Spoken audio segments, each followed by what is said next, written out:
Okay, kia ora everybody. My name is Bernie. 我是毛利人在纽西兰.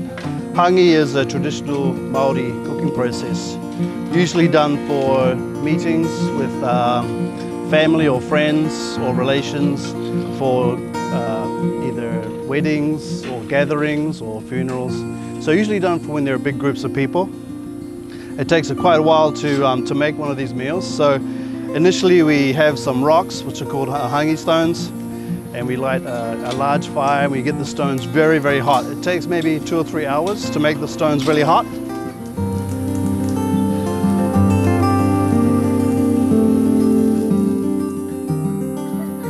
And once the stones are hot enough, we place them into a pit in the ground. And once they're in the ground, we put the food on top, usually with the meat. Meat goes on top, and then the vegetables above that. And then we cover it all over again, carefully, so that the dirt doesn't get in.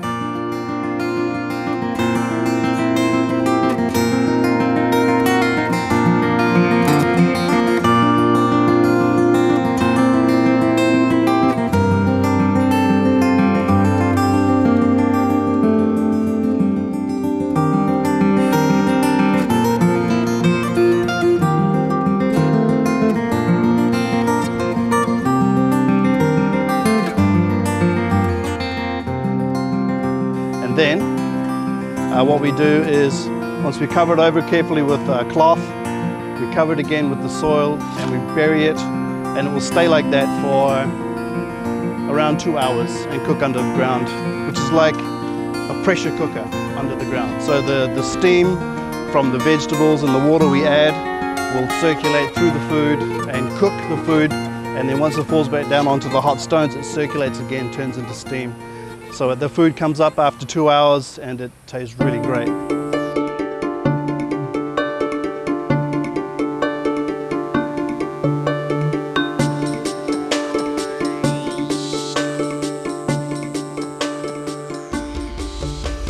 Traditionally, the food we use for hangi is chicken or pork.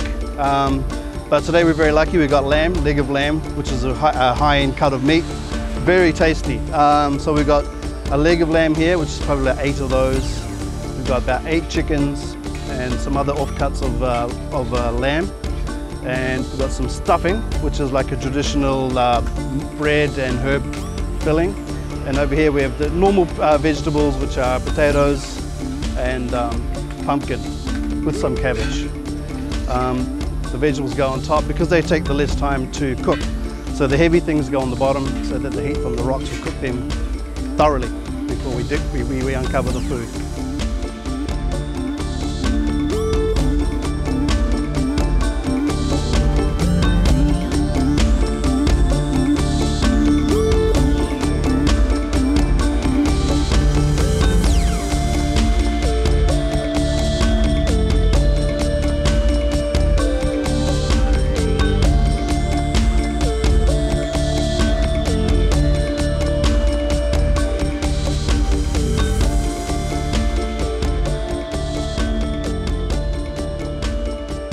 I believe hangi is a traditional Austronesian style of cooking. So it's throughout the Pacific. They use the style, even Samoa, Hawaii, Tonga, and even Austronesia with the Papua New Guinea people. They call it umu.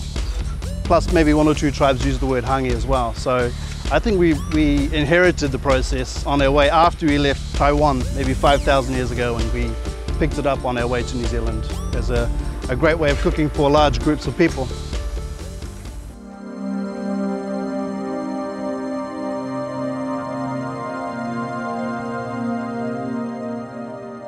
And mata being eyes, and riki is short for ariki, which is like God.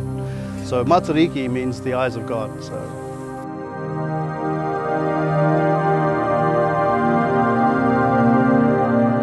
I can't say exactly, but there's the god of cultivation, god of the wind, god of fishing, god of the ocean, and also there's one Matariki star as well.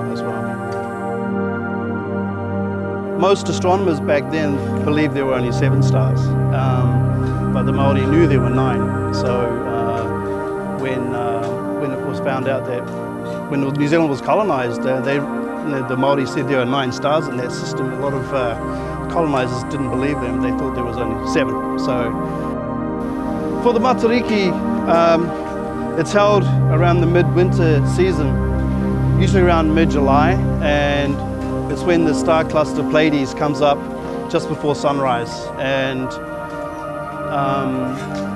when that arises, it's a time for families to remember the past year, to celebrate what's happened over that year, and for families to plan for the upcoming year.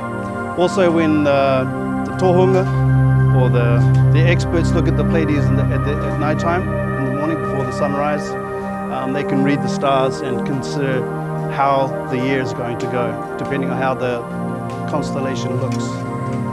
So it can predict either it's going to be a good year for hunting and fishing or growing crops, or a dry year for growing. So Matariki is very important for the Māori.